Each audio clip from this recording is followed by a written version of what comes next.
যে জাহাঙ্গীর আলম 2024 নির্বাচনের প্রধান কুশীলব, সেই জাহাঙ্গীর আলমের ওই কাজের পুরস্কার হিসেবে তাকে আপনি জননিরাপত্তা সচিব বানাইছেন। সেই জাহাঙ্গীর আলমকে দেখি যে সাখাওয়াত সাহেব পিছনে উকি দিয়া বকের মতো চেহারা বাইক রাখে টিভির সামনে, সে কি করে থাকে? তাকে বাদ দিয়ে দেওয়া হয়েছে। কালকে শুনে আমার খুব ভালো লাগছে যে না ঠিক আছে, তাহলে কাজটা। বাকিদের ক্ষেত্রে সবাই সুবিধাভোগী। এখানে আমার অনেক আত্মীয় আছে ভাই, আমি বললাম তো আমার অনেক আত্মীয় আছে, কিন্তু আমি মনে করি আপনি আত্মীয় হন আর যেই হন, আপনি সচিব হয়েছেন রাজনৈতিক আশীর্বাদে।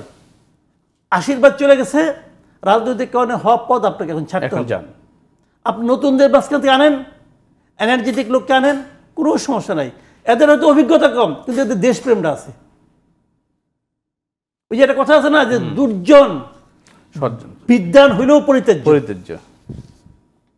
উনি বিদ্যান হইতে পারেন, বাট উনি দুর্জন। উনি যে দুর্জন সেটা উনি প্রমাণ করেছেন এই বিগত আন্দোলনে। এত বড় একটা আন্দোলন, তিনি তার সঙ্গে একমত হইতে পারেন নাই, উনি তার সঙ্গে থাকতে পারেন নাই। তো ওনার এই ব্যর্থতাই তার সারা জীবনের অর্জনকে ধূলিসাৎ করে দিছে। আসলে এই তরুণরাও বলছে যে একটি বৈষম্যহীন বাংলাদেশ তারা চায়, এবং এই বৈষম্যহীন বাংলাদেশ গঠনের জন্য সবচেয়ে যে বিষয়টা হলো আমাদের রাজনীতি। আমাদের একটা তত্ত্বাবধায়ক সরকার শেষ একটা সুন্দর নির্বাচন হবে, নির্বাচনের মধ্যে দিয়ে হয়তো আমরা সেই জায়গায় পুষবো। এবং আপনিও বলছিলেন যে আসলে সময় সাপেক্ষ ব্যাপারে একটা ওই বাংলাদেশ সংস্কারের জন্য। এই ক্ষেত্রে রাজনৈতিক দলের ভিতরে যে সবচেয়ে বড় গুরুত্বপূর্ণ রাজনৈতিক দলের কি সংস্কার আপনি মনে করেন যে হওয়া খুব জরুরি বাংলাদেশের জন্য? যদি দলের মধ্যে গণতন্ত্র না থাকে, সেই লোক রাষ্ট্রে গণতন্ত্র দিবে, এটা সম্ভব না। দল মানে কি? নিজের লোকগুলি। যদি নিজের লোকগুলিকে সে গণতন্ত্র না দিতে পারে, জনগণকে গণতন্ত্র সে মানে জনগণের গণতান্ত্রিক আচরণ সে সহ্য করবে, এটা হয় না।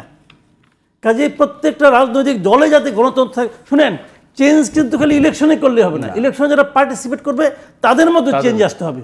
আমি আরেকটা কথা বলি, এটা আমার শেষ কথা বলে দিচ্ছি আমি।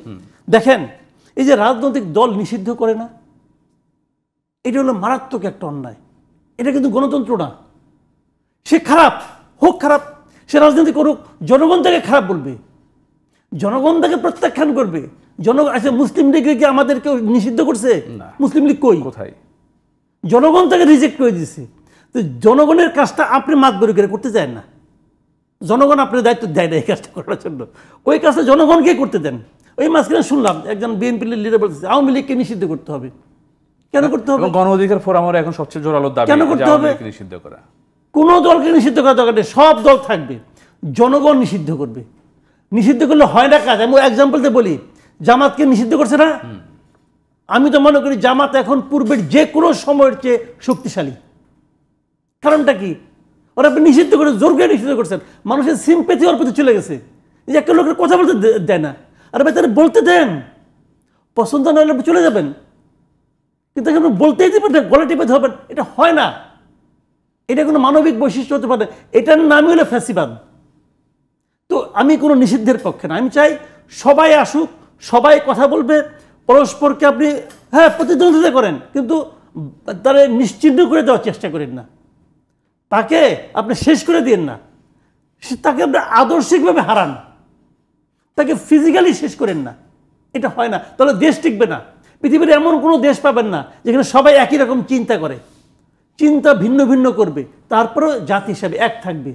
এই যে বৈচিত্র্যের বিভিন্নতা, বৈচিত্র্য, এর মধ্যেই ঐক্য খুঁজতে হবে, তাহলে দেশ এবং জাতি টিকবে।